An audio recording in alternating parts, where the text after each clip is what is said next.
সদস্য সচিব জাতীয় নাগরিক পার্টি জেলা।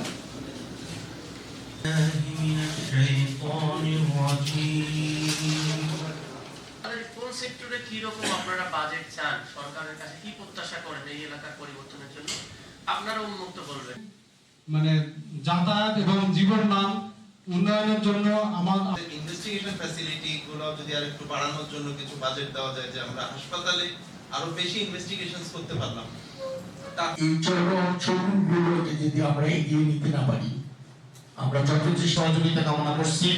আমাদের সম্মানিত প্রিন্ট মিডিয়া এবং ইলেকট্রনিক্স মিডিয়া শাসনের সম্মানিত এমপি মহোদয় ডক্টর আতিক, এটা মানে আমাদের এমপি মহোদয়ের মাধ্যমে আমরা জাতীয় সংসদে আপনি জানেন 2015 সালে যখন পে স্কেল ঘোষণা হয়, মানুষ মেডিকেল কলেজের দাবি।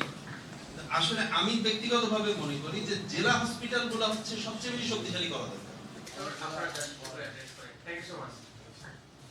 আসসালামু আলাইকুম।